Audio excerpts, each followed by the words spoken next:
Here. Please join me in standing for a moment of silence and the pledge.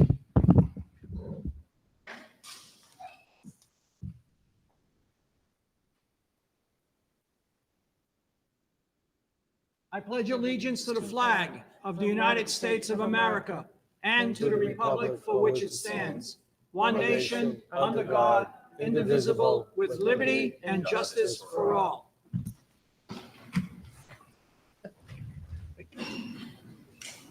We have some guests tonight from Harris Elementary School, and I'll ask Principal Weinberg if he would come and introduce his students and his staff.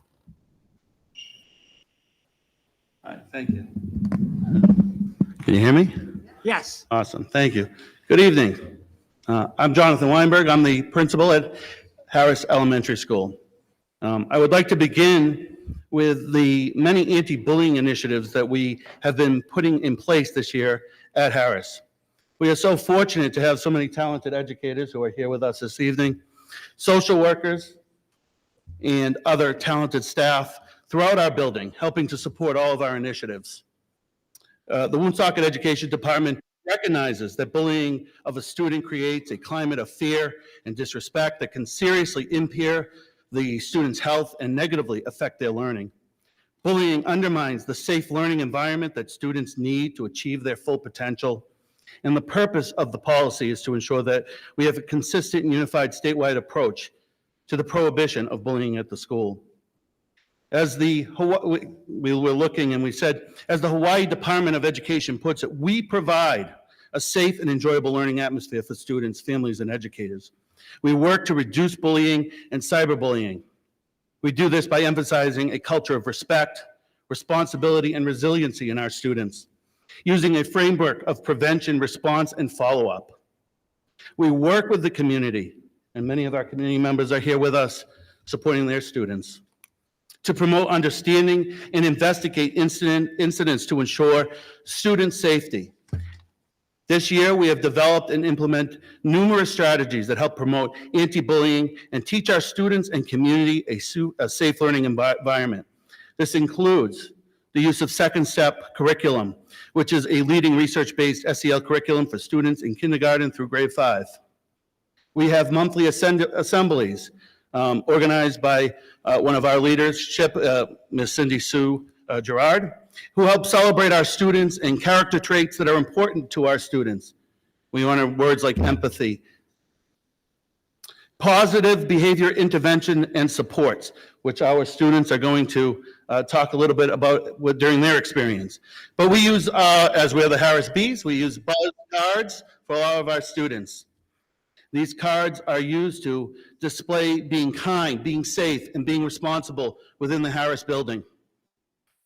Each day, you will hear during our morning announcements the buzz of the day from Ms. Goff as she talks about and discusses who's won those and earned a buzz card throughout the building during the previous day. These cards can lead to special incentives and rewards. It creates a positive atmosphere in our building that you can feel each day as you walk through.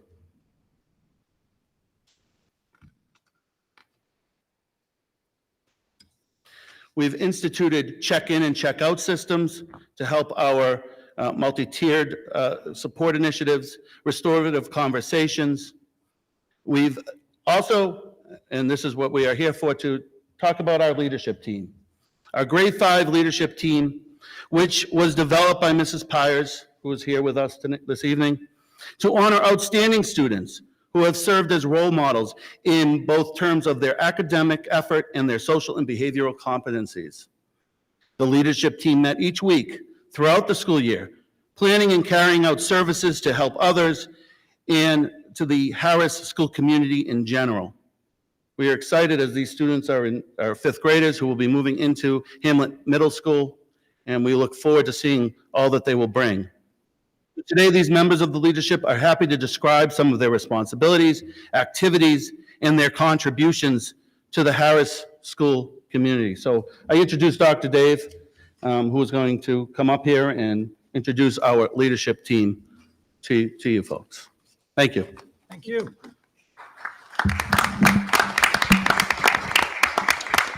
Hi, I'm Dr. David. I'm the psychologist at Harris School. Each of our students, as part of the leadership team, will now come up and they'll just give a brief description of some of the activities that they have been involved in as the fifth grade leadership team. Come on up.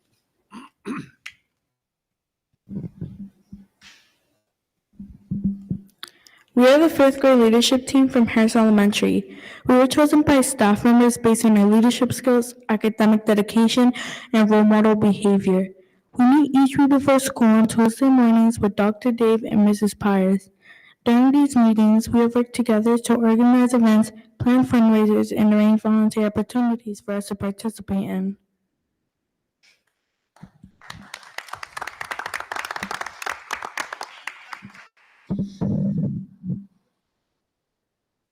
We first partnered with the PBIS team to help with the bus cart.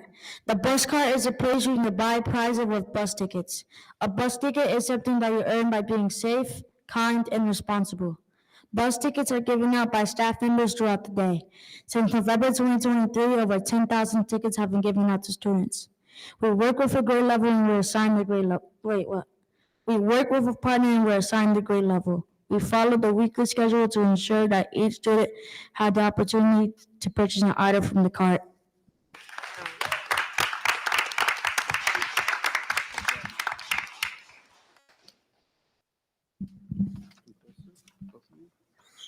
We ran 2 successful fundraisers. We made reindeer candy canes and delivered them throughout the building. In February, we sold flowers that we wrapped with tissue paper and ribbon. Each order had a personal tag that we created before the event. We created and worked with a budget, made the order funds, and helped places the order for supplies.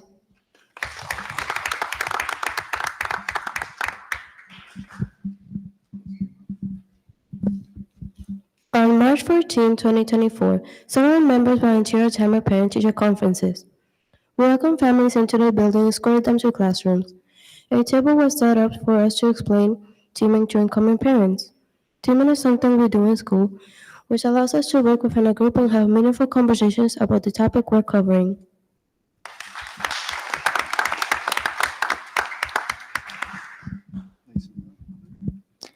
Our leadership team discussed having an egg hunt for a fun spring activity.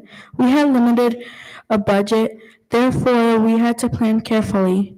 We ordered the eggs in different colors for each of the kindergarten classrooms. We filled the eggs with bee stickers, bee tattoos, little bee erasers, and bus tickets. Our leadership team then assisted the classroom during the egg hunt. There, we were able to bring happiness and excitement to the youngest students of Harris.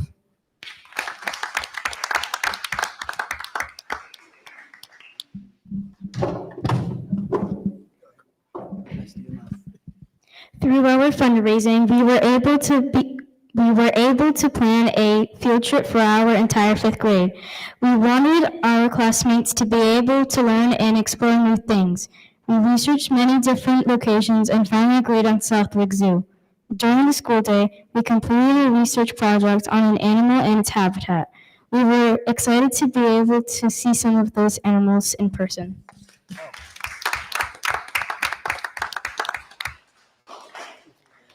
Partway through the year, the team expanded and added assistant team leader positions. Our main job was to help the teachers on bus duty to keep a calm and safe environment.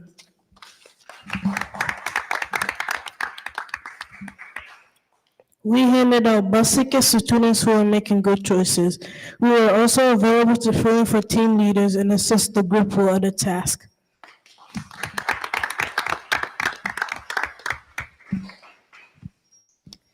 We are proud of. Never mind. I messed up. We are proud of the work we have done and to have been part of the first leadership team at Harris Elementary. We have been able to share ideas and participate in activities that do not happen within the school day. It has been a rewarding experience working together on the leadership team.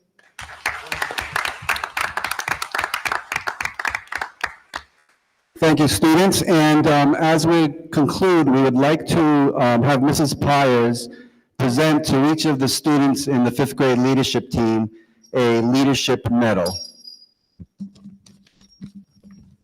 Come on up. Ada Pena Santiago.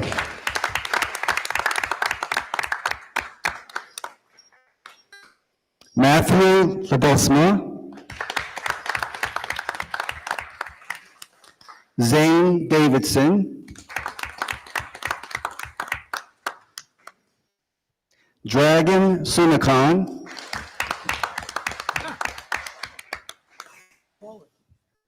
Ileanice Vey Rodriguez.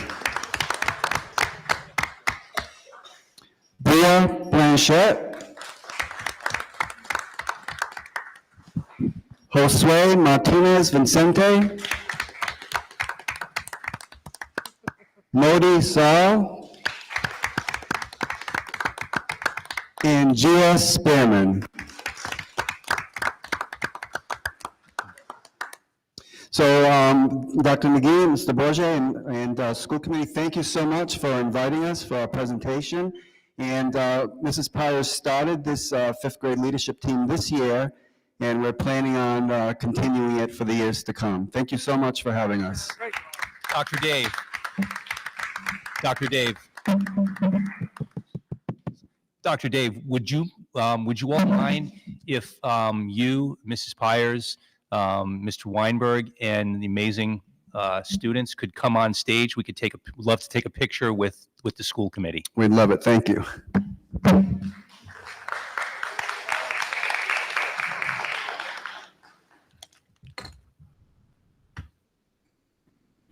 A lot of hard work.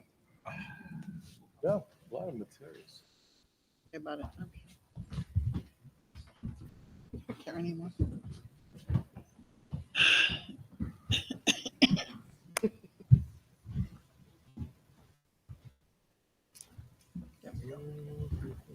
I think everybody has to squeeze in. Gonna squash. Maybe the kids in the front Yeah, and then school maybe committee in the kids in the back. front, adults in the back. Yeah. There you go. Keep squishing. Do you want us to get you little steps, Joel?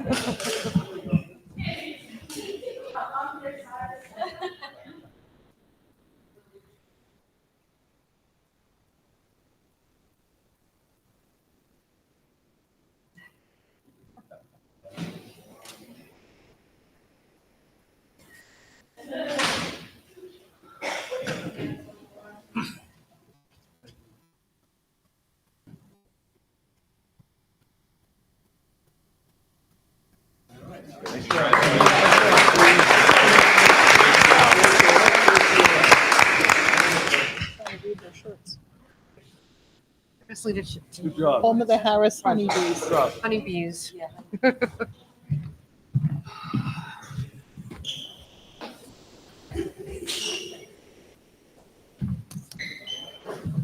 That was nice. Call boss. Very good. Before we go into good and welfare, again, I want to congratulate the leadership team, principals, staff, all of you who have worked so hard to make Harris School a much better school. Thanks again.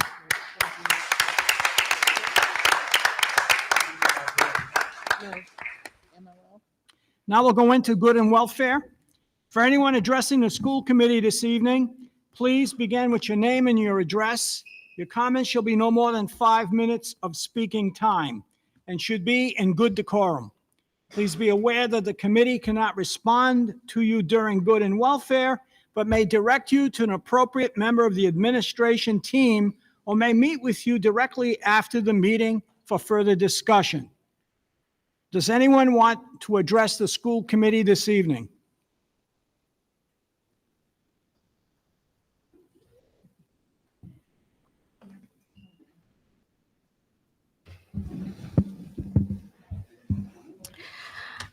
My name is Melissa Bubble. I am at 650 3rd Avenue in Woonsocket. It's me again. At these meetings lately, I have been speaking for those who cannot attend. I have also been speaking for those who have no clue about these meetings. and getting the word out as much as I can. I still have since the end of last year, when I was told by one of the school committee members that you would hold meetings at each of the schools that are said to be closed, including Coleman. This has yet to happen or even be talked about. Now I hear you're breaking ground in June without holding your promise to hold meetings at each school. Sounds to me you don't want to hear from the community. Now I see why parents, those who know about these meetings, say that the school committee doesn't listen to anyone. This leaves me disappointed, as I have been able to change things by myself speaking here. I tell people their voice matters here. Another topic that has been brought to my attention is the termination of our much-needed behavioral teachers. We need these teachers. Many kids in Woonsocket utilize these teachers to lean on during a bad day. They are there when something happens in class. How do you expect a teacher to teach a class with a child who needs support in the middle of a class? While teaching, these are real life examples. My own son has leaned on these teachers throughout the year for various reasons. These teachers are the support system for the school to operate more smoothly with challenging behavioral kids. They're like water. Would you stop drinking water or drinking at all? Take away the support and everything will soon fall. I'm told it's due to funding. Well, let's not invest in a mega school. Then let's invest what we have and follow Cumberland instead of the Joneses, where we lose more. Let's invest in our kids. I'm nearing 500 people against the mega school.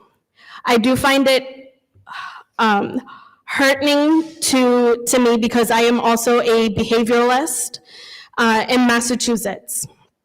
And I can see that the support that these kids need, especially when they have autism or ADHD or behavioral problems, they cannot be dealt with like a normal child.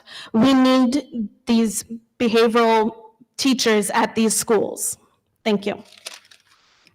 Thank you. Does anyone else want to address the school committee?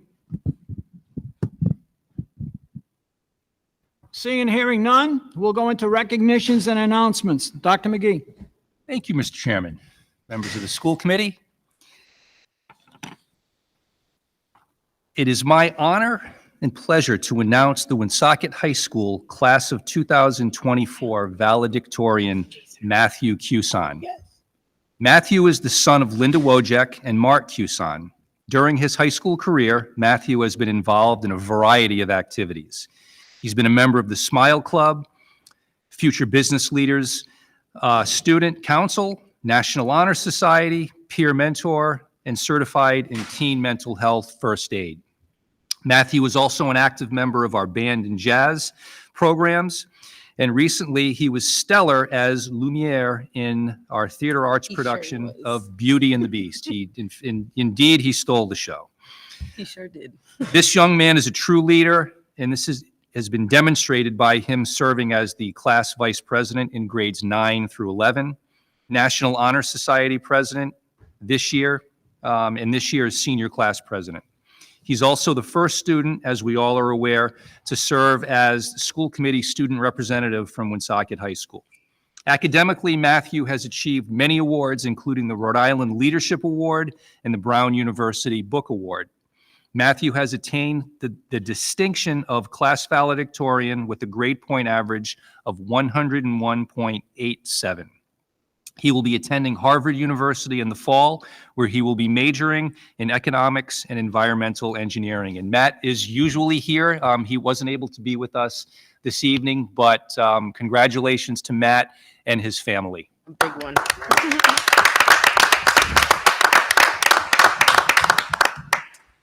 It is also my honor to announce the Woonsocket High School Class of 2024 salutatorian, Mandolin Holiday. Mandolin is the grandchild of Letha and Nathaniel Holiday. Mandolin has persevered throughout her academic career at Woonsocket High School and in the Woonsocket Education Department, and has still managed to come out on top as our school's salutatorian. Mandolin is fiercely independent and mature beyond her years. She's been awarded several awards, which include the Rhode Island Civic Leadership, Smith Book Award, and the College Board's National African American Recognition Award. Mandolin keeps busy with her memberships in band, Smile Club, theater, the Sojourner House, peer mentoring, and her part-time job. Aside from taking 7 AP level courses throughout high school, Mandolin has also taken 2 advanced placement courses on her own time through the Advanced Course Network here in Rhode Island. Mandolin attained the distinction of salutatorian with a grade point average of 101.2 and will be attending Georgia Tech with their Clark Scholars Program Scholarship, which will provide her full tuition for 5 years. Wow. In the fall, she'll be majoring in mechanical engineering. Congratulations to Mandolin. Awesome. 2 amazing scholars indeed. On Saturday, May 4th, the Woonsocket Area Career and Technical Center's brand new food truck, the Rovin Novin, made its debut at the RIDE-sponsored Menu for Success food truck event. That's a cute Rovin Novin. The Rovin Novin, I yes love it it. is. I love it. Yes, That's I cute. was there and it was fantastic. The Career Center culinary students joined 9 other schools, all sporting their brand new food trucks, showcasing their favorite recipes. The Woonsocket Area Career and Technical Center students will continue to use the food truck to learn basic business and entrepreneurial skills while also working to improve their cooking skills. So be on the lookout for the Rovin Novin in your neighborhood. That's cute. This year's Behavioral and Mental Health Resource Fair and Fun Run, jointly hosted by the Woonsocket Education Department and the Woonsocket Health Equity Zone, was held this past Saturday, May 11th, and it was another great success by most measures. I had the pleasure of being there, as did many of us here. There were over 110 runners representing ages from pre-K through grade 12. Additionally, there were over 22 agencies present at the fair, including several organizations who asked to join us this year for the first time. Overall, the event drew approximately 250 participants, and all those who were present seemed eager to learn about the services and programs for their children, both in the Woonsocket Education Department and throughout the city. On May 14th, right here, Hamlet Middle School cafeteria, the district held its annual Civics Day. We had students from both middle schools, 8th graders, as well as our 9th graders from Woonsocket High School, who presented their civics projects to members of the community. On May 17th, which was last Friday, many of those students also presented at the Rhode Island State House for the Rhode Island Civics Day.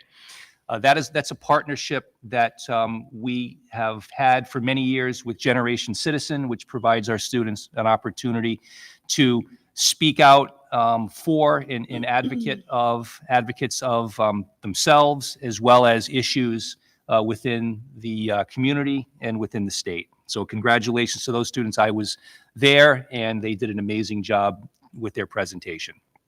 On May 16th, Woonsocket High School held their collage concert. Congratulations to all of our Woonsocket High School band and chorus students. Many of us were in attendance there as well. And again, our students, our musicians did an amazing job. The National and Rhode Island Honor Society seniors and underclassmen held their induction ceremony last night at Woonsocket High School. Impressively, the district inducted 74 students into the National Honor Society and inducted 8 students into the Rhode Island Honor Society. This included 11 new juniors and 33 sophomores who were recognized for their academic success, which is having a GPA of 90 or higher. The Woonsocket Education Department wishes these Honor Society inductees, both our seniors who are graduating and our underclassmen, all the best in the future. Those who are returning to Woonsocket High School and those who are going on to future endeavors, we wish them all the best. On Memorial Day, wait, there's more. A lot of stuff going on in the Woonsocket Education Department here. On Memorial Day, Monday, May 27th, the annual George Nasuti Novins Pride 5K race walk will be held at 8:30 at Leo Savoy Elementary School. This is the 10th anniversary of the race and the 10th anniversary of George Nasuti's passing. We believe the road race is more than just a race. It's about bringing the community together and sharing wellness. In addition, we want to continue the direction and dreams of George Nasuti. So every dollar of profit from the race will be donated to the Woonsocket High Athletic Department. The Woonsocket High School Music Awards Night will be held on May 28th from 6 to 9 p.m. in the Woonsocket High School Auditorium. Hamlet Middle School Band and Chorus concert will be held on May 30th, 6 p.m. at the high school auditorium, not at the middle school. The Woonsocket High School Sports Banquet, and I'm sure that Chairman Bourget is going to be in attendance to I can't wait. will be held on June 3rd. At 5 p.m. in the high school auditorium. The Career Center Senior Recognitions and Awards Night will be held on June 4th at the Stadium Theater at 5:30. The Hamlet Middle School Junior Honor Society induction ceremony will be held also on the 4th. That will be at 2:30 right here in the cafeteria at Hamlet. Our Woonsocket High School Senior Awards Night will be held on June 5th at 6:30 in the high school auditorium. And lastly, the Woonsocket High School Class of 2024 graduation, weather permitting, will be held at Barry Field on June 7th at 4 p.m. If we have inclement weather, the graduation will be held in the auditorium at the high school as we did last year.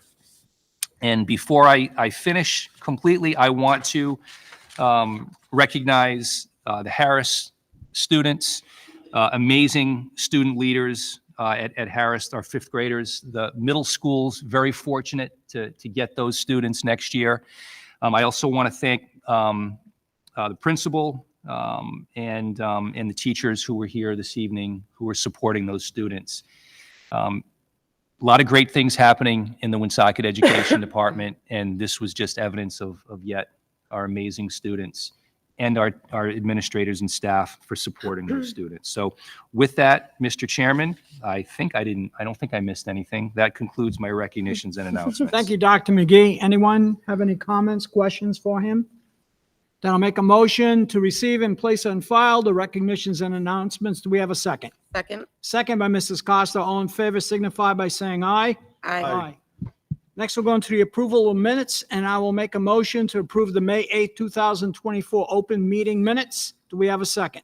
Second. Second by Mrs. Costa. Any changes to the minutes? Dr. McGee? Chairman Bourget, Yes. Vice Chair Burke. Yes. Mrs. Kepiscus. Yes. Mrs. Costa. Yes. Mr. Leclerc. Yes. Next, I'll make a motion to discuss and approve the consent agenda. Do we have a second? Second. Second by Mrs. Costa.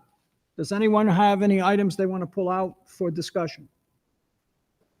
Dr. McGee? Chairman Bourget, Yes. Vice Chair Burke. Yes. Mrs. Kepiscus. Yes. Mrs. Costa. Yes. Mr. Leclerc. Yes. Next, I'll ask you, Dr. McGee, for your superintendent's report. Thank you, Mr. Chairman, members of the committee. I will just mention the personnel matters update that you have. Many of our positions that we have currently that we have been filling are stipend positions for the summer. As you're aware, we have some, albeit limited, summer programming when you compare it to the previous 3 summers. But we have some stipend positions here that you'll see on the hourly stipend and extracurricular position list. So, and we'll talk.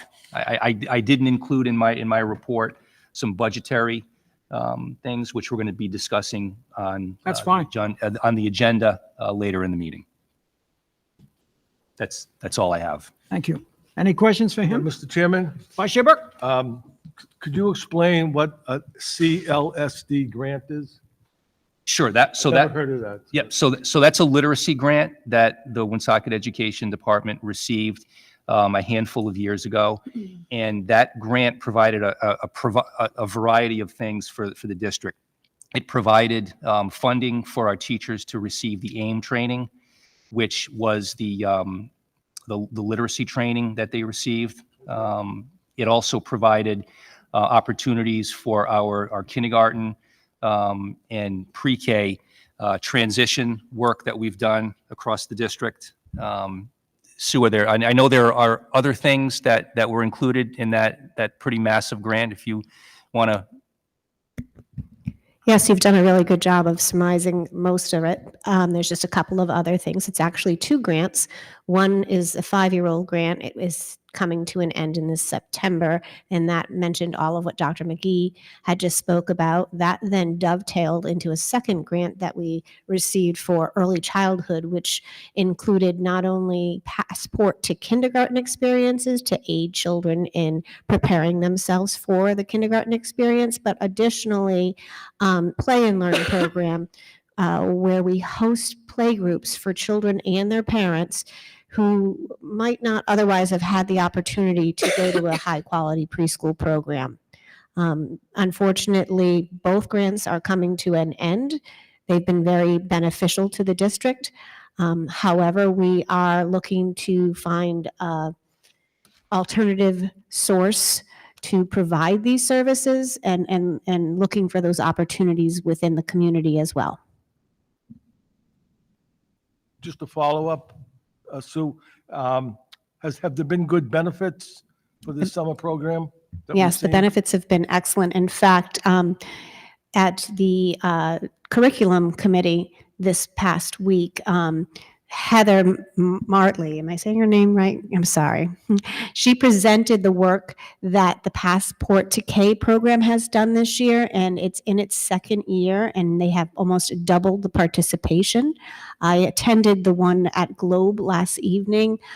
Students and families were engaged in a plethora of activities, excited to be there, and really got children's attention sparked about coming to our kindergarten classrooms. The programs are run by not only kindergarten staff, but our Head Start partners as well, and other community partners, such as our local librarian, who come and provide information for our families. And we also have opportunities for them to register for kindergarten, which is really important. The play and learns have increased in attendance as well. We've really done an excellent job, I have to say. Beth Campanelli and Heather have both put out a weekly flyer encouraging families to participate in these programs. So I would say wholeheartedly they've been very successful. Okay, thank you for that. You're welcome. Anyone else? Then I'll make a motion to receive and place on file the superintendent's report. Do we have a second? Second. Second, Mrs. Costa. All in favor signify by saying aye. Aye. Next, we'll go into the subcommittee reports, and I'll ask Mrs. Kepiscus to give us the curriculum update. Thank you, Mr. Chair. Woonsocket School Committee's Curriculum Subcommittee met on Monday, May 20th at 3:30 p.m. After the approval of the minutes, we discussed, coincidentally, Mr. Burke, the CLSD grant for preschool curriculum. Heather Motley, our early education coordinator, presented on the grant for both her and Beth Campanelli, who worked on it but could not attend. The grant has permitted the district to purchase Creative Curriculum, a RIDE-approved bilingual play-based curriculum for ages birth through kindergarten. It is intended to give our incoming students the chance to be as prepared as possible for kindergarten. The grant also purchased a supplemental 6-week program for the first 6 weeks of kindergarten called Kindergarten Kickstart. Also purchased was the Heggerty Phonemic Awareness Curriculum, which is the program already used in our kindergarten classrooms. With this purchase, we are extending this literacy curriculum down through our preschool classrooms. The grant has also funded much of the transition to kindergarten programming by paying for supplies and stipends for staffing. This includes our Passport to K programs, kindergarten registration nights, and something called Sneak a Peek summer events, which are scheduled for this summer, which include, and a term coined by our own Beth Campanelli, popsicles on the playground. To increase community involvement, this curricula and supplies are being shared with all of our community partners, including Head Start. The downside, all of this is grant funded, and the grant money will be expended by this September. Next, we discussed set work. Kelly Gerard and Maria Galato presented on the work being done in the district around alternate assessments and the DLM, which is used in Woonsocket for assessing our students who qualify. Following new guidance from RIDE on qualifying students for alternate assessment, designed to reduce alternate assessment numbers below the 1% of students required by federal guidelines, teachers were given PD in qualifying students for and administering the alternate assessment test, the DLM, also known as the Dynamic Learning Map. The district is also undertaking a new look at how we use and interpret the data produced by the DLM to guide curriculum and instruction. This shift is propelled by a shift from focusing on life skills more to academics, with proper services and supports for our most profoundly disabled students. This is important work as it often determines whether students are on a diploma track or not. Then we discussed the Botvin Life Skills curriculum. As part of the opioid use prevention grant given to the city is to designate some of these funds towards education. A proposal will go before the city council for a 3-year grant worth $153,000 to allow the WED to purchase this Botvin Life Skills curriculum as part of our health education in grades 3 through 12. This is a holistic curriculum which is age appropriate at all levels and meets the RIDE SEL standards, and involves much more than just a simple DARE program. The grant as proposed would include PD for staff. We are awaiting movement from the city council on this proposal. I'm told it was not on the agenda of their most recent meeting. Then we discussed Project Lead the Way, PLTW. In order to stay competitive, the WAC Tech is trying to beef up its CTE training with the intent to both retain more WED students and lure other students away from other programs in other districts. This includes beefing up existing programming like the Biomed program, which had some deficiencies in terms of standards, and to include as part of the P-Tech program an Introduction to Engineering program. The WAC Tech also recognized the need to draw students in starting at the middle school level, including classes in robotics and automation, as well as metal detectives being offered through iExplore. We are partnering with Roger Williams University to offer college credits so our health sciences students can leave with both CNA certification and EMT certification, as well as 6 college credits, all grant funded. Our child study students will be able to get 2 college credits towards their education degrees at RIC thanks to a Rhode Island Foundation grant. It's also noted that our computer science exploration curriculum offered at the high school level, while offering only high school credit and not college credit, will satisfy the computer science graduation requirements recently issued by RIDE. Then we went into a discussion of whether the school committee student rep should receive civics credit for his services. Dr. Holt proposed whether the students serving should receive a civics credit or a fractional share thereof for some of their services. Mr. Bourget disagreed as he believes it's not enough work to earn the credit. Dr. Holt will continue to review this proposal and review it as against other districts which may have student reps and present it to the school committee again, the subcommittee again in the future. Our next meeting is scheduled for September 9th, 2024 at 3 p.m. With that, we adjourned at 5:01 p.m. That concludes my report, Mr. Chair. Thank you, Mrs. Kepiscus. Does anyone have any questions, comments for her? Then I'll make a motion to receive and place on file a curriculum update. Do we have a second? Second. Second by Mrs. Costa. All in favor signify by saying aye. Aye. Today, we had a finance committee meeting where we had one item on the agenda, which was discussion of the upcoming budget. And we've got that item in our new business, so we'll defer to then to discuss that. And so that's the report for the finance update. So I'll make a motion to receive that report. Is there a second? Second. Second by Mr. Leclerc. All in favor signify by saying aye. Aye. We also had a building committee meeting this afternoon, and I will turn it over to Mr. Notoriani just to give us a summary, because we have an item on our agenda again to discuss this further. That's correct, Chairman. So this evening, the building committee met, and we reviewed the minutes from the May 8th meeting. We had a review and discussion of the construction progress public communication, which, as we've discussed in the past, Our owner's project management company, Downs, has created a web page that we will be posting on the district and city website, along with posting out onto social media, specifically our Facebook account, which I know many members in the community go on Facebook and get some of their information. We'll be posting a link to that as well. It's almost finalized. We're just waiting for some of the translation services to be put up. And moving forward, that will be the page where all residents, and I know this goes out to the radio, all residents will be able to tune in and get all of the information from the school department and the building committee directly about the owner's project management process, what RIDE tells us we can and can't do, and what our new design team's going to do, which we will talk about in the future. So we'll skip over item 3. Item 4, it was tonight, we talked about now that, and it'll be on the agenda shortly, but now that the building committee has made a recommendation for the design build team, and now that team will hopefully be in place shortly when you vote on it, after this evening, now the design team is in place, in addition with them and the owner's project management team, we will then set the dates for the community meetings for Coleman, Globe Park, and Vernon Heights Elementary.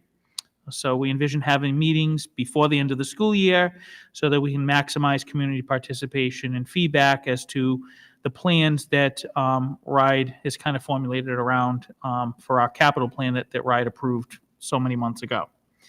And then the last item that was discussed is the Cass Park planning, which more or less was just, there's no update at this time. We're waiting for the joint school committee city council meeting that's going to occur next week. And that concluded the agenda for this evening's building committee meeting, Mr. Chairman. Thank you, Mr. Notariano. The only thing I want to underline is that we have not been able to schedule the community meetings because we did not have our design and builder yet. And so now, if the school committee approves this tonight, we'll be able to set those meetings because before then it would have been premature and we needed to have this done, this part of the process completed. So that was the real important part. I believe that's what RIDE recommended, is Correct. having the full team in place. I don't want to speak for Mr. Cranio, he's not here this evening, or Ms. Kenter, but I believe that was their recommendation, is to assemble the team, get through the process, and then make sure that we do the next steps. That's So, right. We follow the process. Yes, sir. Any comments, questions? Ms. Leclerc? And to reiterate, we're going to have a meeting in each school prior to the end of the school year, correct? Sometime in early June? That was what was discussed at the building committee meeting. There'll be a meeting at each school prior to the end of the school year. The meeting will be documented, and the page where the public can tune into will be posted again on our website. It will be posted on our website. It'll also be posted on the city website. I did speak with the mayor's office. They agreed to post it on their website so that there'll be one central location where our community can tune in to find out updates that come from the school department, and any directives or any updates we get from RIDE along how the process works. We will be including that there as well, so that there are no questions as to how it works. I'm just thinking from a technology standpoint, it's probably best we just have one spot so people don't have to go look into multiple locations. But with that, we talk about it at each individual school committee meeting, correct? We give that information out?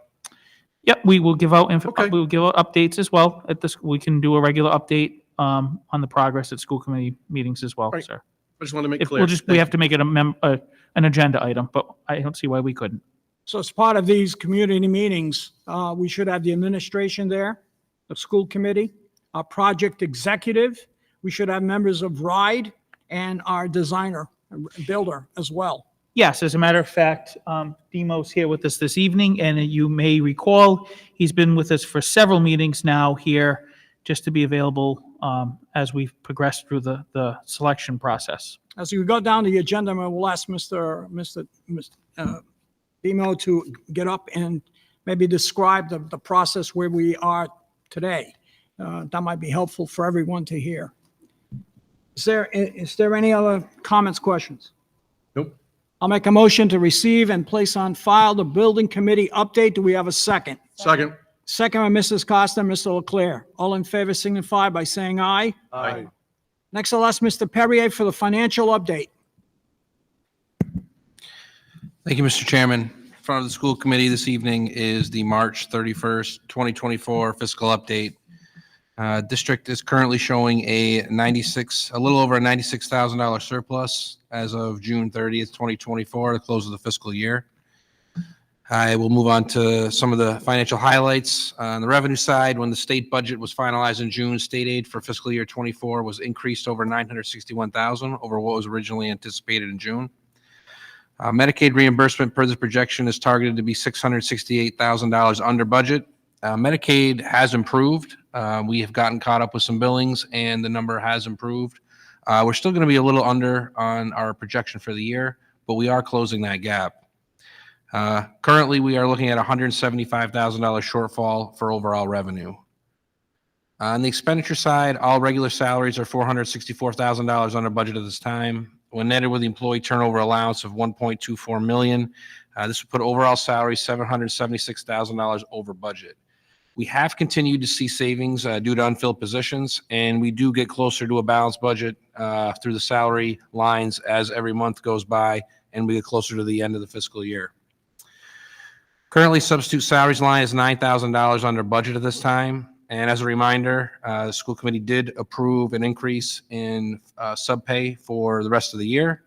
The majority of that is being charged off to ESSER 3 at this time. So that increased rate is not falling to the budget or not falling to what we had budgeted for in the general fund. Medical expenses are currently $1.384 million over budget.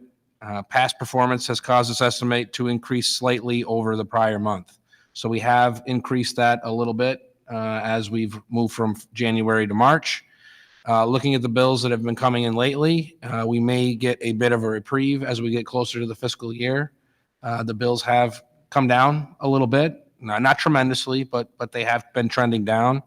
And this is something that we'll continue to keep an eye on as we close out the fiscal year. District is contracted with outside services to bring in additional support staff for the district.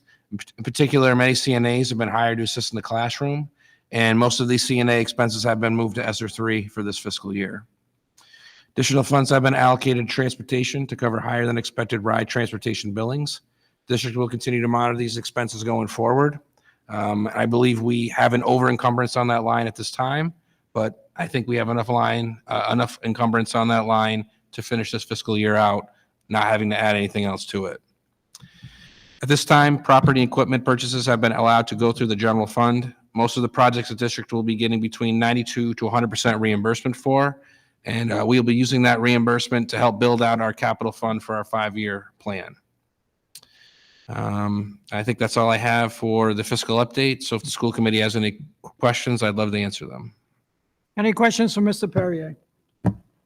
I think we'll have more questions when we get to the budget. But this year is moving along and we're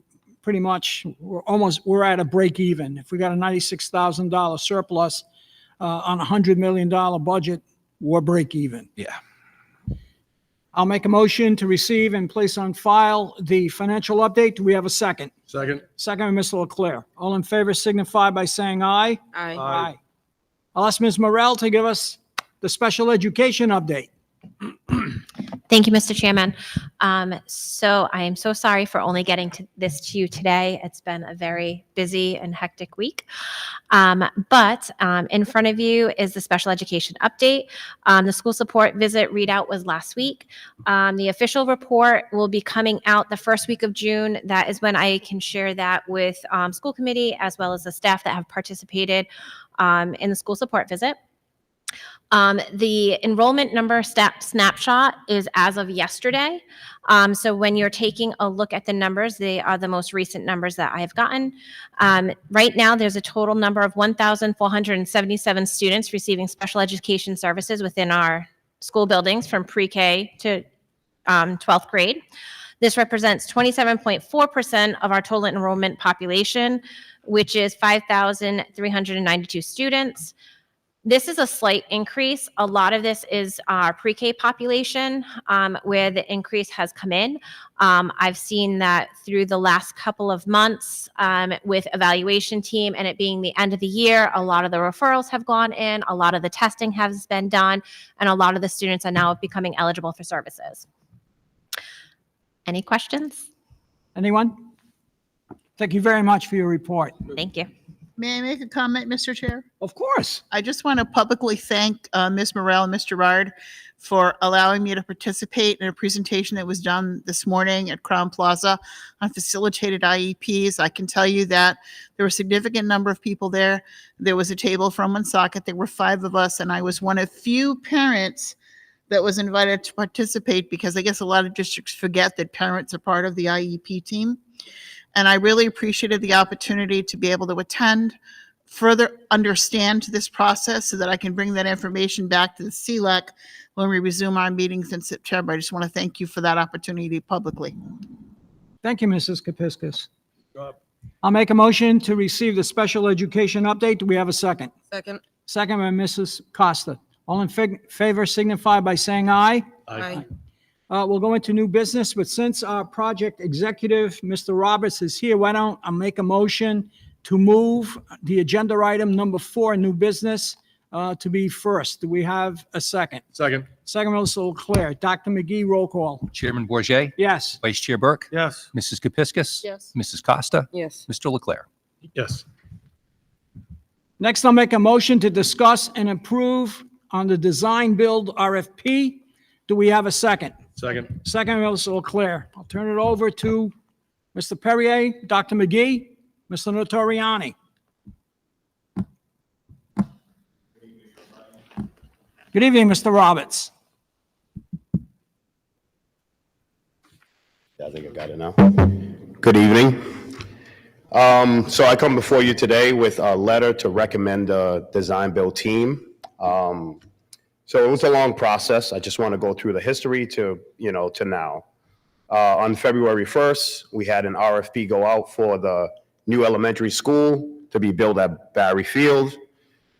We had 3 pre-bid meetings and multiple addendums to explain the project. We had 3 firms respond to the RFP. On the 8th, the building committee approved a standard operating procedure on how to recommend these teams, which we followed. And we also selected the committee selected a team to go through the process. I will say that RIDE had 2 members on the team, which recused themselves from the process after finding out that 2 of their former colleagues were on 2 of the teams. But nevertheless, the process went on. The 3 firms were ONG and Tecton Architects, Orbor Construction and Toronto Architects, and Daniel O'Connell and Sons and Jonathan Levy Architects. So based on the interviews, the scoring, fee leveling, we are recommending to award the project to Daniel O'Connell and Sons and Jonathan Levy. The lowest score was a 92% for ONG and Tecton. Orbor Construction was the second lowest, which was 92.8%. And Daniel O'Connell and Sons and Jonathan Levy scored the highest at 97.2%. So I believe the letter might have been distributed and also the scorecards. In the back goes into more details to the decision. But based on the interviews, leveling, and everything that we went through, the recommendation is to award to Daniel O'Connell and Sons and Levy Architects, Jonathan Levy Architects. Thank you. Any questions for Mr. Roberts? I do want to say that Jonathan Levy Architects worked with us on phases 1 and 2, and they plan on using the designs that where we spent 4 or 5 months on and working diligently to identify the needs of the school and how it's going to look, et cetera. They're going to use those plans. So they're not going to be starting from scratch, and that's going to save us and will save the project quite a bit of money. So it's a good move. Any other questions? Dr. McGee, roll call for approval. Chairman Bourget, Yes. Vice Chair Burke, Yes. Mrs. Kepiscus. Yes. Mrs. Costa. Yes. Mr. Leclerc. Yes. And so we have approved Daniel O'Connell and Sons and Jonathan Levy Architects, our design and builder. Thank you very much, Mr. Roberts. Thank you.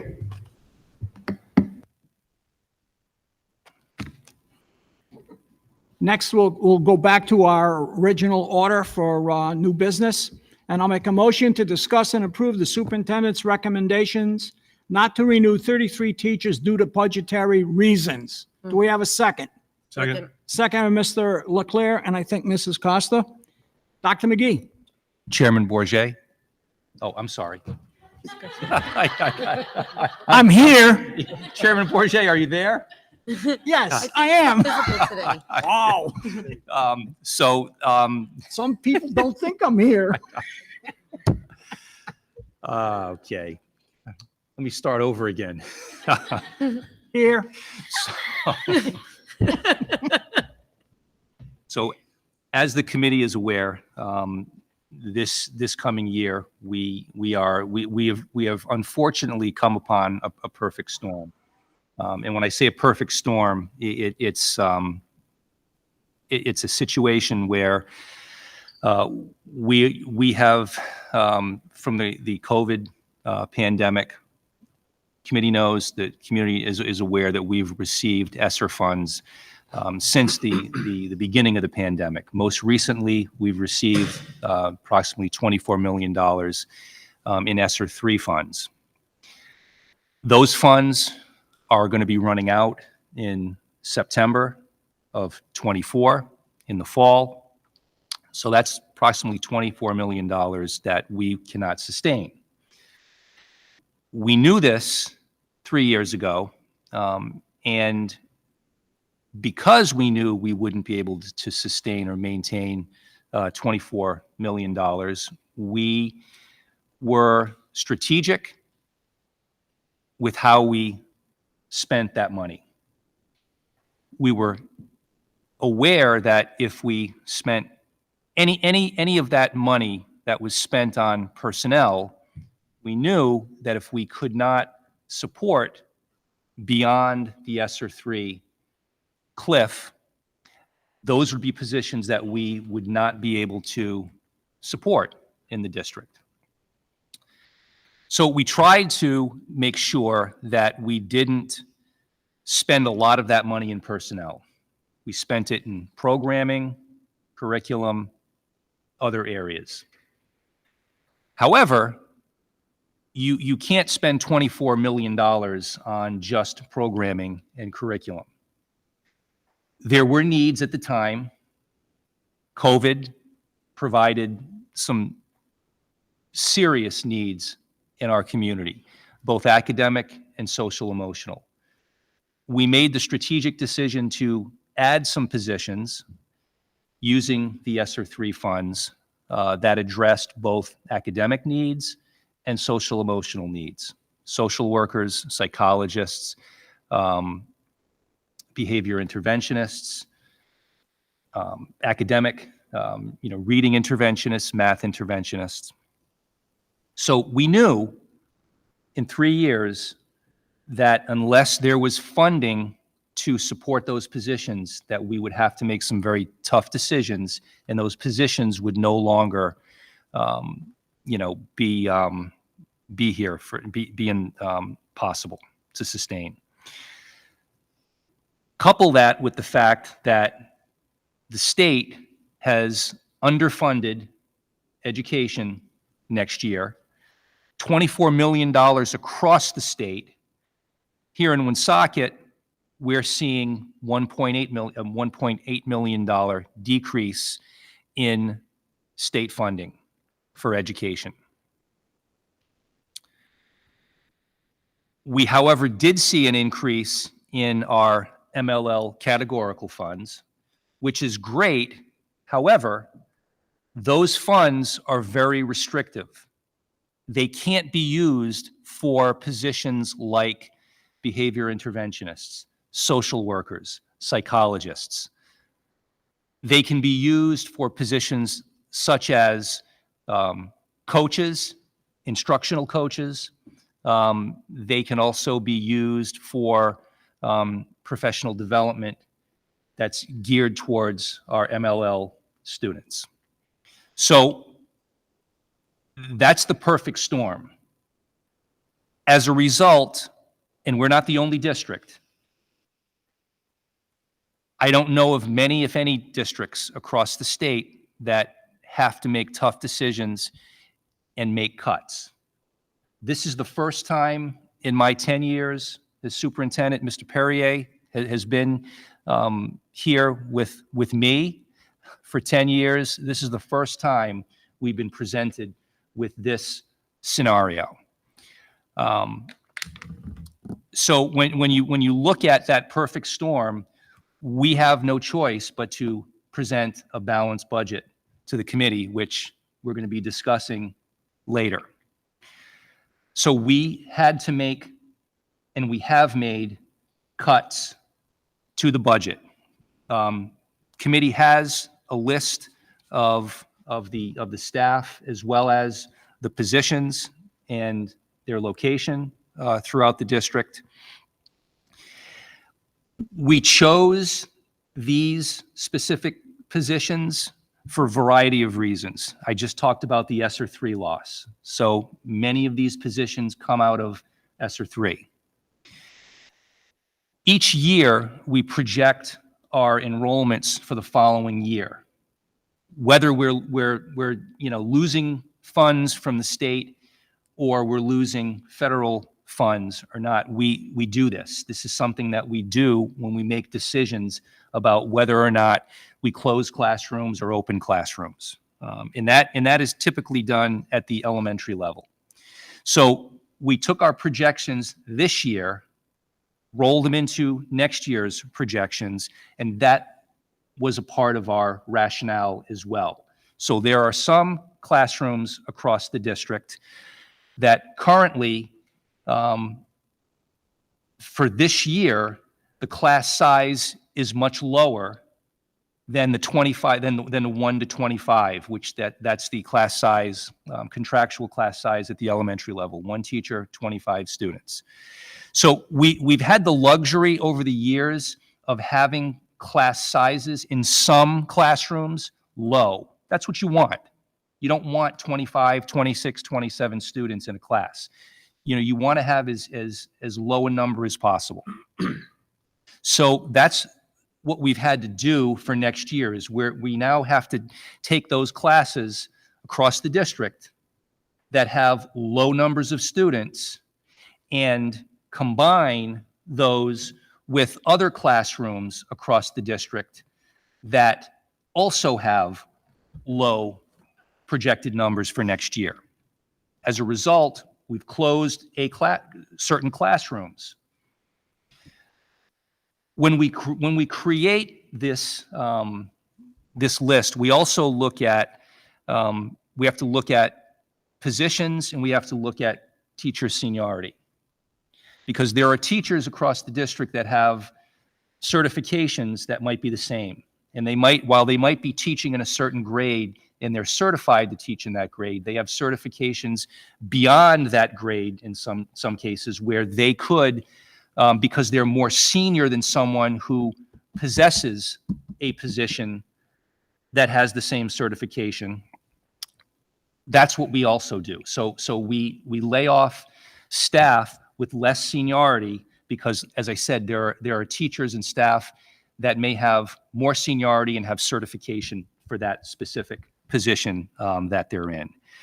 And what we've also done is and the committee's well aware of this, we've been hiring this year up until a few months ago. So we also looked at the October 15th date, as any hire after October 15th is, and this is contractual, is a 1-year position. So this also reflects some teachers in the district who are in a 1-year position due to the fact that they were hired after October 15th. This is terrible. And this stems from, again, a variety of issues.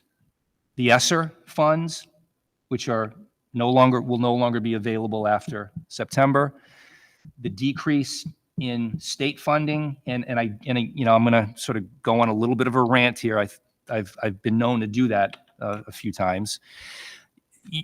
This is the worst time that the state can decrease education funding to districts when they know that ESSER funds are running out in September.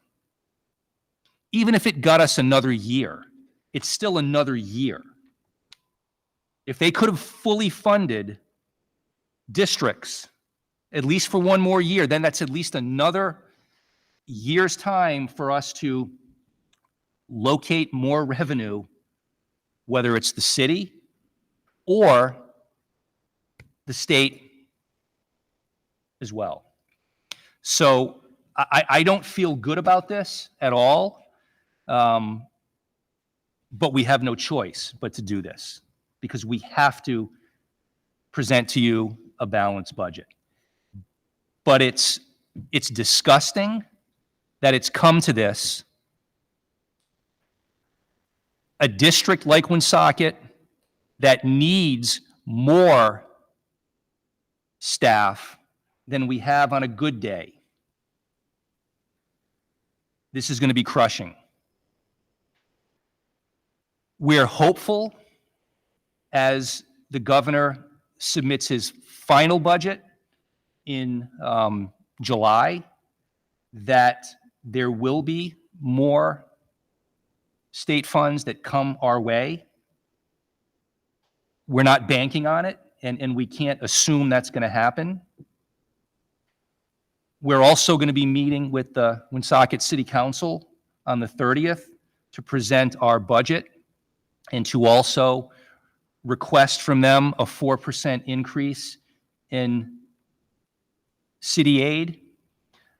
I'm hopeful that they can increase their level funding to the district, because at this point, every little bit helps.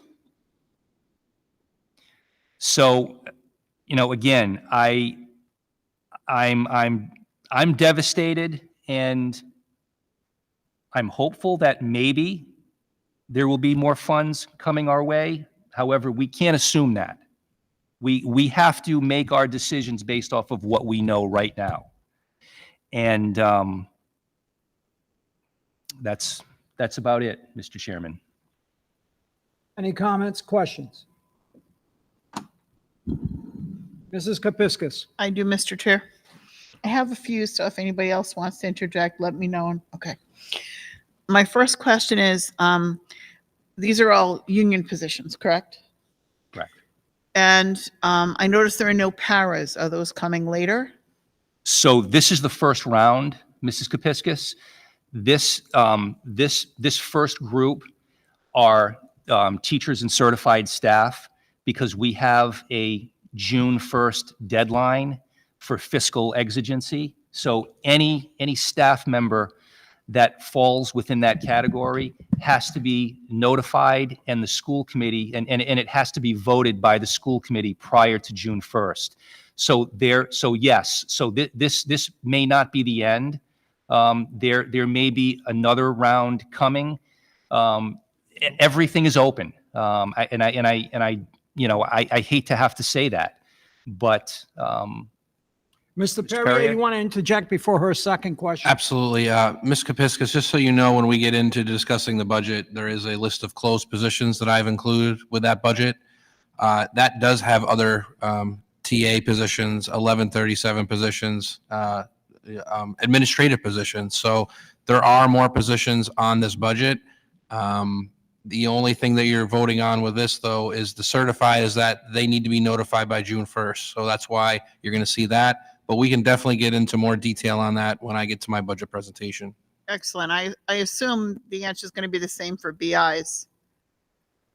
Okay, because I know we've all heard bandied about paras and BIs. I personally going to fight real hard for BIs and paras because our district needs them as much as teachers, if not more, especially in the younger grade classrooms. Those paras are essential. I have a question about the seniority issue, because way back when Deborah Gist was commissioner, God help us, her rule was always seniority didn't count anymore, and we were supposed to take that out of all our contracts I assume it stayed in our contract? So yes and no. So seniority still exists if all things are equal in terms of the teacher's qualifications, their experience. Then if that's equal, then seniority does play a factor. Okay, because it was my understanding with Deborah Gist and the decision that she made, in particular, hers was with regard to a department chair, was all things being equal, seniority isn't the deciding factor. Best person for the job is. And I honestly find it disappointing that these are all new teachers that we were all begging to come work in our district, and now we're cutting them all loose. It just seems wrong. And I understand every district is facing the same situation. And I also, just one snarky comment, the state focuses all its initiatives right now around attendance. That's wonderful. We're going to have perfect attendance and no staff to teach, educate, or teach these children socially acceptable behaviors that they're not learning anywhere else. And that's catastrophic. And I don't know why the state doesn't see that, because you're creating a system in which your schools are not a pipeline to college, they're a pipeline to prison. And that's all I have to say. Thank you.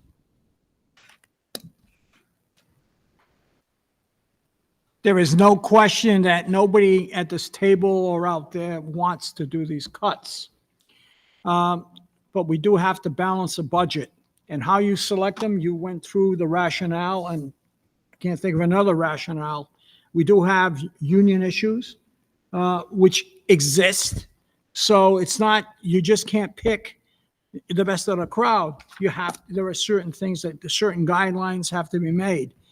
The frank reality of this is this year, this governor has decided to cut 20+ million out of the school budgets across the state in a year where we're coming out of ESSER. Like you said, it's a perfect storm. But at the end of the day, we cannot ever submit a budget, prepare a budget that is based on hopeful revenue. Hopeful revenue leads to major deficits if you're wrong. If you're right, great.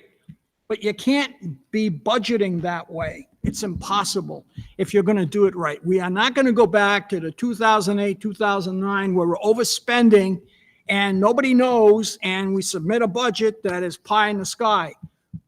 Everybody in this city knows what's happened over the last several years with the pie in the sky budgets that have been handed at City Hall. It certainly appears that the tax revenues were inflated, never expected to be collected, but because of that, the tax rates didn't go up, the tax levy didn't go up, and now we're finding ourselves in a major mess. So that's also part of the perfect storm for this community. And we certainly are not going to do that. We are evaluating what our true revenues are, and we have to prepare a budget accordingly. And it's very painful, but it's got to be done. If things change, if the situation changes with the state and maybe with the city over the next month or so, 2 months, then maybe some of that can be brought back. And we certainly will be ready to do so because we hope for more, but right now we don't have it. And so we can't do that. Any other comments? Mr. Chairman? Vice Chair Burke. So Dr. McGee, so a typical scenario next year could be we have 3 grade 3 classes and we're closing 1 grade 3 class. So the students in that class are now going to be dispersed to the other 2. And we're going to go over probably the 25 limit. So contractually, teachers can accept up to 27. So really sort of the number is 25 to 27. But you're right. So the projections are that we have classrooms now based off of the enrollments that we have now. They would go to another classroom, whether it's in the same building or in some instances it's another building. Okay. But yes, contractually, we can't exceed 27. But we could then end up having to pay out overages.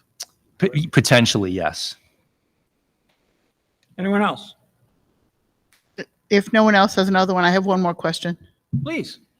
Just to clarify, we all know when the state gives you money, they give it to you to pay for X and not for Y. Am I correct in telling people when they ask me, no money designated for the new elementary school can be transferred from one fund to another to save positions? Is that correct? Correct. Thank you. That money from RIDE is designated for only the building of that school, not for repairs or anything else, or to be put into any operating budgets. You're absolutely correct, Mrs. Kepiscus. Thank you. Dr. McGee, roll call. Chairman Bourget, Reluctantly, yes. Vice Chair Burke, Yes. Mrs. Kepiscus, Yes. Mrs. Costa, Yes. Mr. Leclerc. Yes. Next, I'll make a motion to discuss and approve the amendments to the district's integrated pest management policy. Do we have a second? Second. Second by Mrs. Costa. Are you going to tell us what kind of pests we're getting rid of, Mrs. Costa? Mrs. Kepiscus, are you going to talk about pests? I am. You may recall when I gave you the report from the policy subcommittee at our last meeting, we're required by state law to have a pest management policy. Our pest management policy was not in compliance with our current practices. Oh. It is focused, the state's law is focused on controlling what pesticides our students are exposed to. Right. As a result, the biggest change being made to our pest control policy is removal of a definition of what is a pest, because there is no statutory language that defines a pest. Are we talking 2 or 4-legged? Exactly. The real issue is mold, whether or not mold is considered a pest, because Really? it's a living organism. And the way it was defined, the question was that mold might be included. If mold is included, we have a huge problem. But also especially in our older schools that we're still in right now. But the bigger issue about the use of pesticides to control any organism, including mold, is to make sure it's clear in our policy that all those treatments are done out of the presence of students. As we did when we discovered a problem with mold in the WAC-TEC, all the students were moved out of the WAC-TEC to the high school while that problem got treated. So no matter what the organism is or how we define it, our policy is clear, and even with these amendments made more clear, that any treatment that we do is outside the presence of students, and parents are notified as to the treatment occurring, and they can also make inquiry as to exactly what the pesticide is, and what their children are potentially being exposed to and for what amounts of time. It's really an informative, keep the window open of the conversation as to what's going on in the schools with regard to pest management. That's really what it's about. But the big change is the removal of that definition. Thank you, Mrs. Kepiscus. I never would have thought that mold would be a pest. Really? It led to a very long discussion at policy, didn't it, Mr. Yes, Burke? it did, yes. Any comments or more questions on pest control? Dr. McGee? Chairman Bourget, Yes. Vice Chair Burke, Yes. Mrs. Kepiscus, Yes. Mrs. Costa, Yes. Mr. Leclerc. Yes. Last item on our agenda is I'll make a motion to discuss and approve the fiscal 25 general fund budget. Do we have a second? Second. Second by Mr. Costa, Mr. Leclerc. Mr. Perrier, floor is yours. Thank you, Mr. Chairman. I think I'd just like to have this as an open discussion. I'm going to walk everybody through the budget, certain pages that I've shared with the committee. Also, there is copies in the back if anybody wants to follow along. Does everybody have the budget? Okay. So let me start out by saying, first of all, this is not the final fiscal budget for fiscal year 25. There are still several outstanding items that still need to be resolved. So this is our preliminary budget that we're starting with. But we have some items outstanding that still need resolution for us to really complete this budget. And let me go over that list with you. First of all, we have our ask into the city for the 4% increase. For this iteration of the budget, we have kept it level funded. We're waiting for the final state number as well. That will hopefully be in at the end of June. Hopefully we'll get some money on that and we can go back to the drawing board and add that in. Currently, our CRP is being developed. That may have an impact on the general fund as well, depending on how things shake out with that. We do have some money left in our ESSER 3 that needs to be spent by September 30th. We're able to apply, hopefully, some of this to next year's budget. We are closing out ESSER 3 now for this fiscal year, and we have some obligations over the summer, but we still have some money that we may be able to use and stretch out into next year. We can't go beyond September 30th with items like purchase services, particularly for staffing and salaries. But what we are allowed to do is renew software programs beyond September 30th. So, for example, if we had $1 million, I could do maybe a 3 or 4 year renewal for some of the software that we have throughout the district that would take pressure off the general fund in out years. As we continue to close out ESSER 3, we'll have a better idea of how much money we have left to apply to the budget next year. And then finally, the last big piece that's still outstanding has to do with contract negotiations. We have not finalized contract negotiations for any of our unions currently, so I am unable to predict and put into this budget what maybe raises and what other fiscal ramifications would arise from signing those contracts. So my hope is to have this resolved over the next few months. And for our July 17th school committee meeting, I would like to return to the finance subcommittee with a finalized budget, taking into consideration all the items I mentioned, and then bring it back to the school committee that day for a final approval of the FY25 budget. So I don't know if anybody has any questions on any of that. Would you like to address some of the positions that at least we're planning on having to cut? I mean, it's more than just the 33 teachers that we have to submit by June 1st, but maybe explaining the theory and why we're doing this, because I know we're closing positions, et cetera. We have 40, to balance the budget, we had to close 43 and a half positions for next fiscal year. I've attached that list to my budget presentation to review. It does not just include teachers. It includes staff from every union. It includes administrative staff, particularly the high school assistant principal. We're closing out a position that we have there. I'm closing an accounts payable clerk position in my department. It's across the district. It's wide ranging and it affects everybody. So I think the first thing that we need to realize here is that, you know, we're not picking on any union in particular. The pain is going to be felt by everybody going into next fiscal year. So if you have any questions on that list, we've talked about it. There are teachers and TAs on here, social workers, secretaries, innovation specialists that we talked about earlier.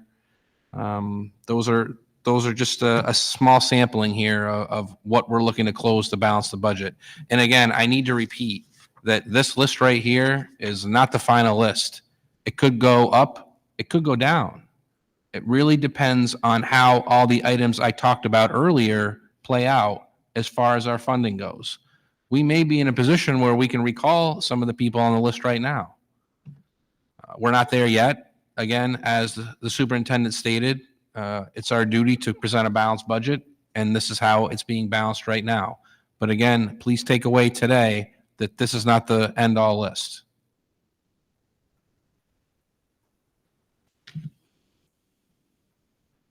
So if nobody has any questions on that, I'd like to talk quickly about ESSER 3 and ESSER DSP, particularly about what we've had in those grants and what we now no longer have funding to do.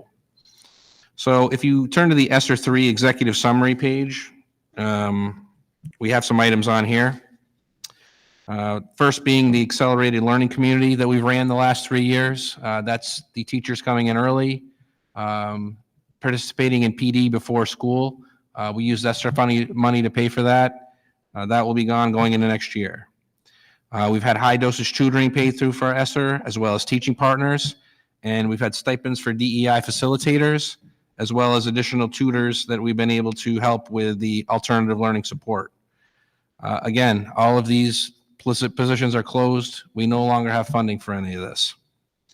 One of the things that you voted on earlier this year, the sub pay increase, the elevated pay to $200 a day, that is no longer in play as of right now. Currently, in this iteration of the budget, we're going back to the traditional way of paying subs, which is the graduated scale, starting at $100.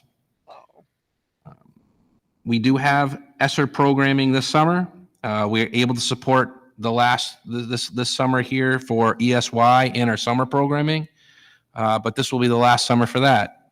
Next summer, that's going to become a problem that we're going to have to deal with for summer programming. We have run elevated summer programming through ESSER for the last 3 years. This has allowed us to bring in community partners and really expand out what we're doing in the summer. The community partners won't be coming back this year, as that's no longer in the budget. We will be able to support our staff for 1 more year through ESSER, and that will be the end of that. So we're going to have to go back to the drawing board for next fiscal year as far as our summer programming goes. I have a list here of the closed positions that we have, and then I have a list below it of transferred positions. Some of these positions we have been able to move into the general fund, and I've accounted for that in the personnel supplement that you see in the back of the book. We reviewed, we sat as a team and reviewed what was important for the local fund to pick up, and we were able to save some of the things that we were doing in ESSER 3 and bring that into the general fund. So you see that list there. On the non-personnel side, I know the behavioral interventionists have been highlighted several times on the dais today. Currently, there's no budget for behavioral interventionists for next fiscal year. They've all been cut out. ESY busing, we do have 1 more year of ESY busing that we're able to support along with the summer program.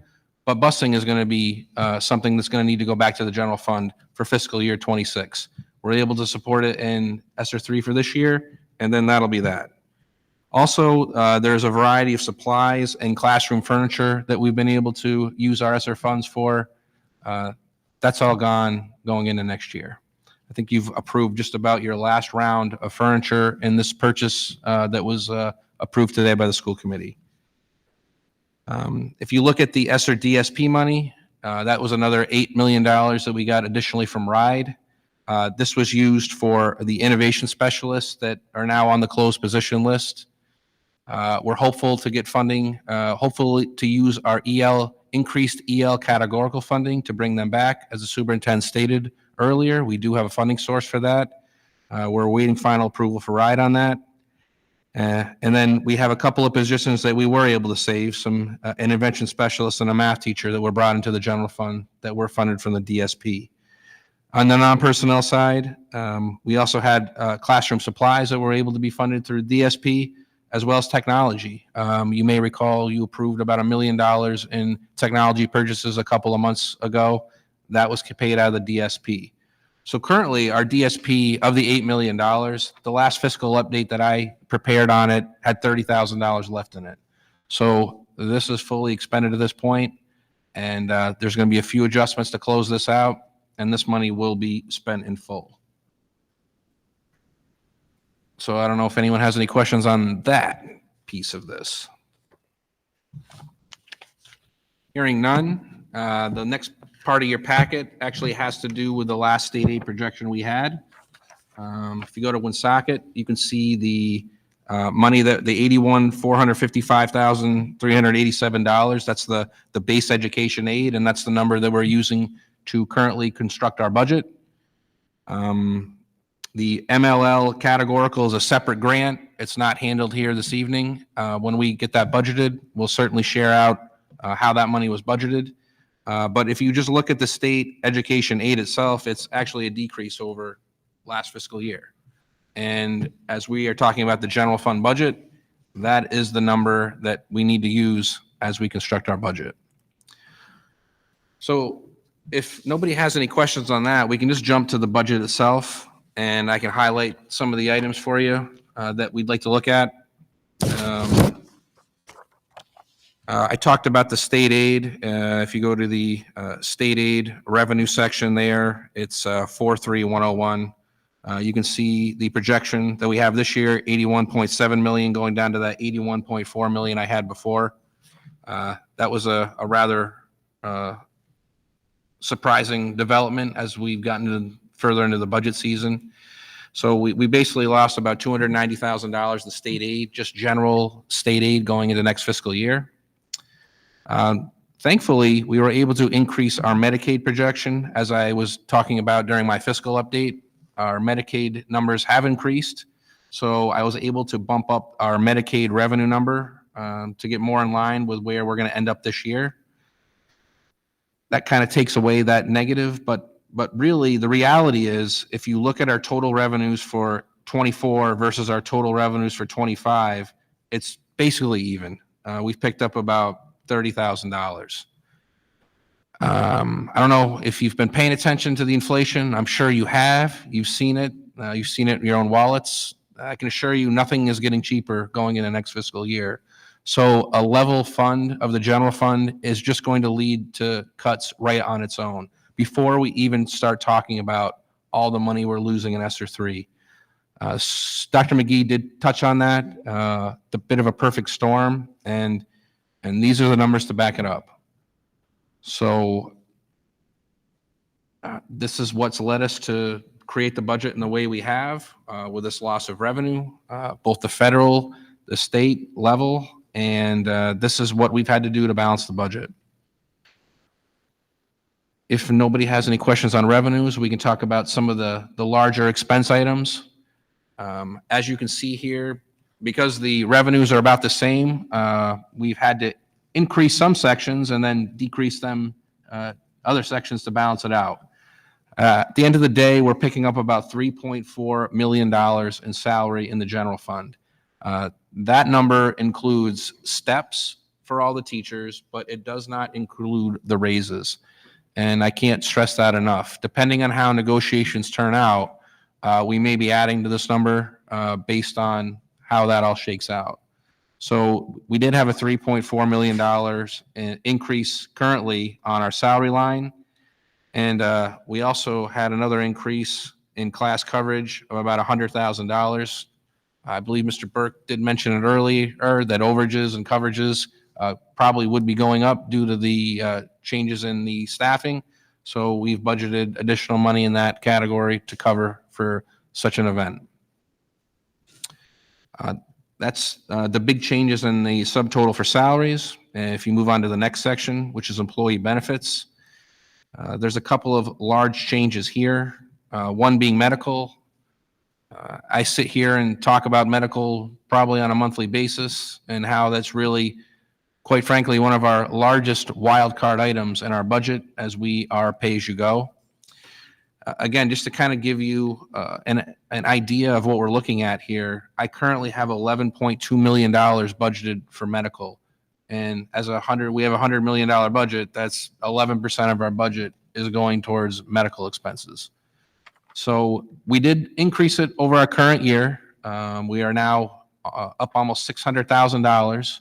I'd also like to remind the committee that we do have an OPEB account that we can draw on if we do end up having to pay more for medical next year. Currently in that OPEB account, we have approximately $1 million. So we do have some flexibility with that line going forward. And as we monitor it, as we continue to monitor it in the finance department, we will keep an eye on that. And as we get into the year, we'll track the budget and we will recommend to the school committee if need be to tap into that OPEB account and maybe draw down on some of those funds. The other big adjustment in the employee benefits actually has to do with the unemployment insurance. Due to the cuts that we are making here, we needed to increase our unemployment insurance line as we potentially be paying out more unemployment going in the next fiscal year. And stop me anytime anybody has a question. I'm just going to keep trucking along. Onto the professional and technical services. That's the 53,000 series of UCOA. Not really a lot of changes there. You do see some decreases in the budget across the board there. But that's really when we compare it to the actuals.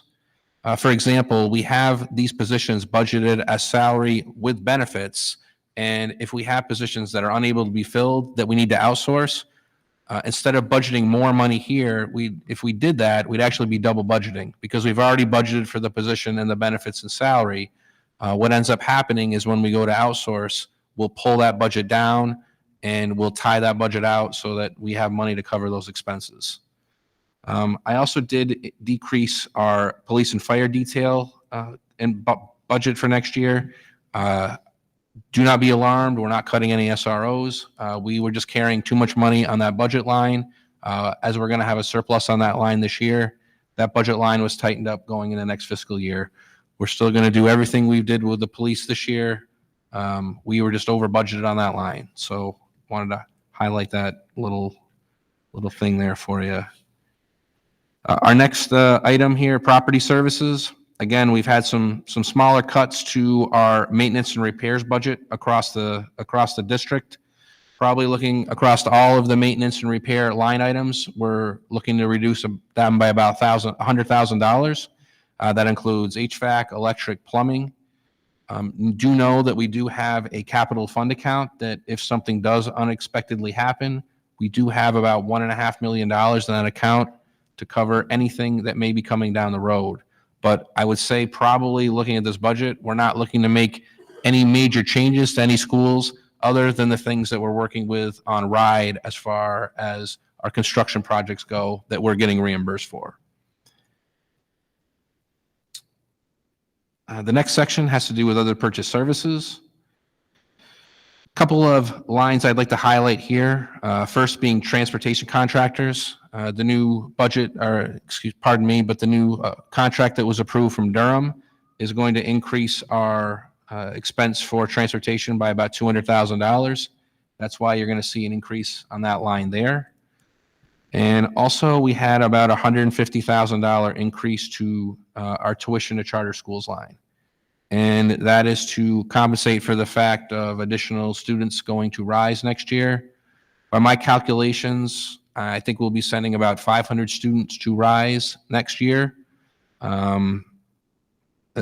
will be paying $1,000 per student, so that's $500,000 that I am expecting to see paid to RISE for our PO starting next year. The next section has to do with supplies. This section has taken a bit of a beating. We're dialing back our general supply budget pretty significantly going into next year to the tune of $290,000. We're also dialing back our athletic supplies budget by about $125,000. So those are two rather large deductions that we're going to see going into next year. Also, a third line I'd like to highlight is custodial supplies. We're down about $70,000 over our current spend this year as well. One good thing that we do have currently going is our electricity budget. I've managed to reduce our electricity budget by $450,000. We still will be powering up all the buildings, but this really has to do with two factors. First of all, the LED lights have already saved us a tremendous amount of money looking at our electric bills month over month since those installations have happened. And I will also ask the school committee to recall when we got into the solar farm business a few months ago. I've been notified that the solar farm in Warren will be operational on July 1st, and we are looking to really recapture some really big savings when that solar farm gets operational. So we have the electricity budget a little over $1 million now. I still think that's on the conservative side. I still think we may have more savings on that, but I don't dare reduce it any more than that until that solar farm gets operational. But that will certainly be something that we keep an eye on as we roll into next fiscal year. The next section is very interesting. It's the property and equipment section. You can see there is $0 in the property and equipment section for next year. Now, what does this section cover? Covers building improvements, equipment, furniture and fixtures, and technology hardware. Building improvements, again, the ones that we've discussed earlier as far as the construction goes, as far as our FEI projects go, they're all accounted for in that or not in the technology, but in the building capital fund that we have. So we already have reimbursements coming back in for the projects we have. They're to be going there, and we're going to be able to, again, kind of sit on that and wait and see how the year continues and progresses. If something important happens or something important breaks, we will have funds to go and repair those important items. But as far as new projects go, I don't think we're looking at any new projects next year. We've done a lot with our technology and furniture and fixtures, thanks to ESSER, over the last 3 years. Currently, we're going to have to make do with all those improvements going in the next fiscal year. And again, I definitely want to highlight, if things break, we're going to be able to replace them with a capital fund, but there's not going to be any rollouts of new technology. There's not going to be any more mass furniture purchases. That currently is off the table across the board for next fiscal year. So the money, Mr. Perrier, so if we do get more money from Yes. the state / city / God, wherever we get this money from, that is not going to go into furniture, fixtures. It's going to go back and looking at the personnel that we need. I think we're going to look at it. Quite frankly, Mr. Chairman, I think we're going to look at everything. I'm not going to guarantee that it's going to go back to personnel right now. I think we could probably do some beefing up of other lines. As I mentioned earlier, general supplies, athletic supplies, custodial supplies. I think if we do get some more money, I think we want to consider bumping those line items back up. But I would certainly say again, yes, if we do get a sizable amount of money, we will be looking at personnel, and we will be looking to recall as many people as we can. That's certainly something that we're gonna highlight here. Okay. So once you get through that down to the bottom, you see our total for expenses, 100.5, a little over 100 million. 100.5, and that balances with our current projections of 100.5. So that is the budget that I am submitting to you. Again, I can't stress this enough. This is not the final budget. I think we're very hopeful that some additional money will come in and we'll be able to restore some of these things that we've had to cut. But again, due to the time frame and due to the information we have, this is what we need to go with right now. So I don't know if anybody has any questions in particular, if they'd like to highlight some items. Any items? I do, yeah. Vice Chair Burke. Are we still able to offer free breakfasts and free lunch? So that's a great question, Mr. Burke. Yes, we are. And the school department has already submitted the paperwork to participate in the CEP program next year. The CEP program is governed through the nutrition fund. The nutrition fund has no impact on the general fund here. So currently we're looking at, so I know there's a guarantee. Let's talk about that quickly. There's a guarantee in the contract with our food service company that they're going to provide certain amount of money at the end of the year, that, hey, you're going to get 300,000 or 400,000 or 500,000. Unfortunately, that money needs to stay in the nutrition fund. I can't go into the nutrition fund to use it to save positions. So really, all of that money just needs to go back directly into the nutrition program per federal guidelines. But yes, the district is still on track to continue the CEP program next year. And again, we are finalizing the paperwork right now. And in fact, I believe Dr. McGee just signed the paperwork just the other day to continue that program. And just to clarify too, some of the monies that pay for that are reimbursed, correct? Oh, that's what makes it possible, is that So you we could actually explain how it's reimbursed and. it's through the federal government, because we have a certain CEP percentage. We're automatically reimbursed a certain amount for every lunch and breakfast we serve. We don't need to know if they're free, reduced, and paid. It's just because we're CEP participants, it's for every meal served, and the federal government reimburses a certain amount for all of that. And that's what covers the food service contract. It covers repairs that we do in the kitchens. It covers our lunch aids that we pay for.